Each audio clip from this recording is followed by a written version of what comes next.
So then, in the metaphysical sphere,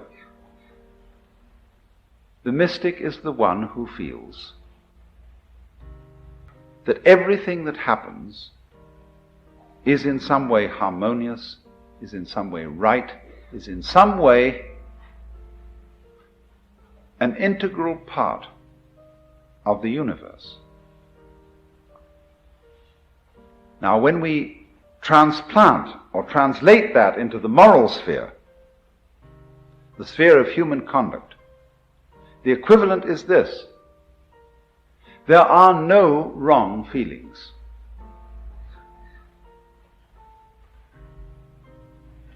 There may be wrong actions in the sense of actions contrary to the rules of human communication.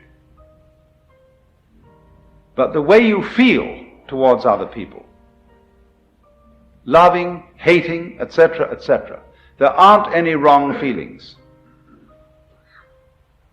And so to try and force one's feelings to be other than what they are is absurd, and furthermore dishonest.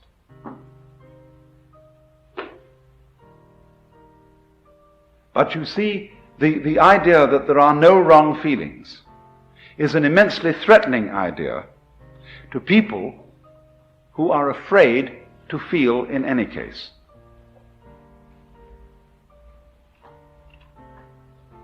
And this is one of the peculiar problems of our culture, that we are terrified of our feelings because they take off on their own.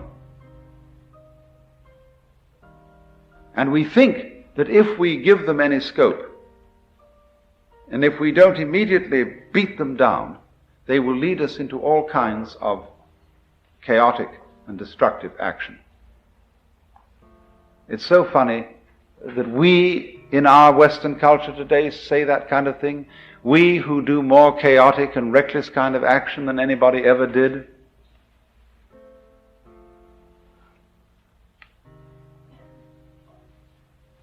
But if, for a change, we would allow our feelings and look upon their comings and goings as something as beautiful and as natural and necessary as changes in the weather, the going of night and day, and of the four seasons, we would be at peace with ourselves. Because what is problematic for Western man is not so much his struggles with other people and their needs and their problems as his struggle with his own feelings, with what he will allow himself to feel and what he won't allow himself to feel. He's ashamed to feel really profoundly sad, so much so that he could cry. It is not manly to cry. He is ashamed to loathe somebody, because you are not supposed to hate people. He is ashamed to be so overcome with the beauty of something, whether it be a natural landscape or a member of the opposite sex, that he goes out of his mind with this beauty. Because all that kind of thing is not being in control, old boy, not kind of having your hand on the wheel.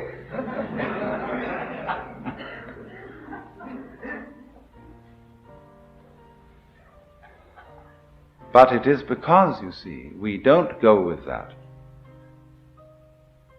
we are not in control. That we try to pretend that our inner life is different.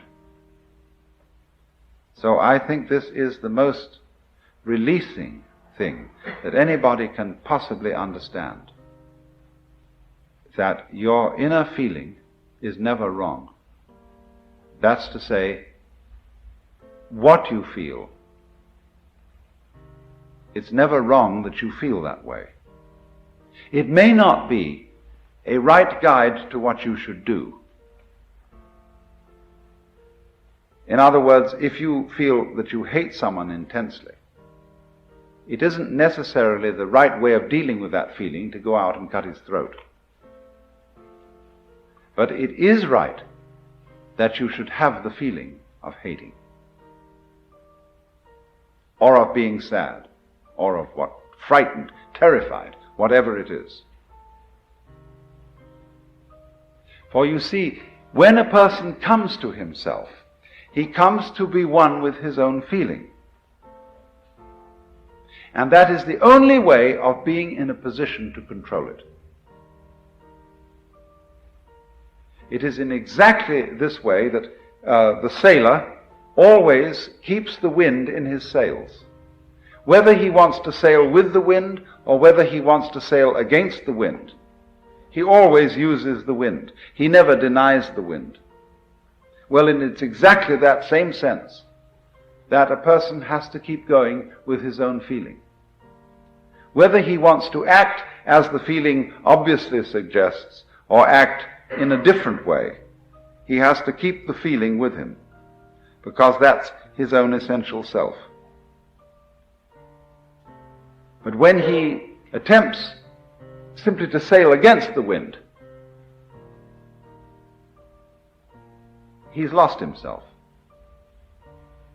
He's become just a kind of empty mask which hasn't got any real life behind it.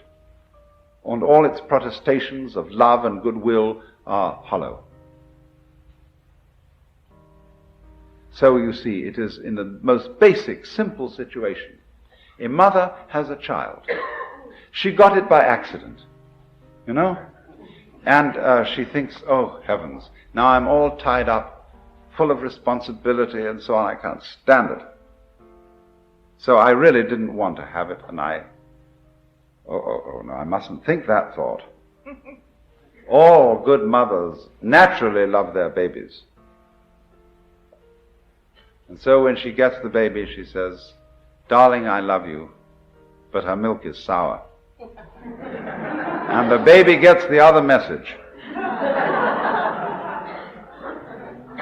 And the baby's mixed up. So, to sum up, what the mystic primarily feels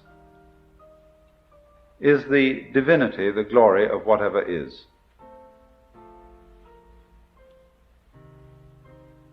And when we apply that to the moral sphere, what is what one feels genuinely. And this must always be admitted, always allowed.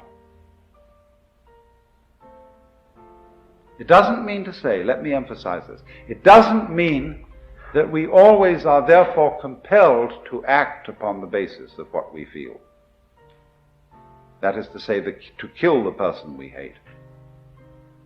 Hatred does not necessarily lead to violence. It is unacknowledged hatred that leads to violence. Honest hatred can be expressed in much simpler ways. But the expression, the recognition, the acceptance of what is honestly felt is the moral equivalent of the vision that whatever exists is a manifestation of the divine.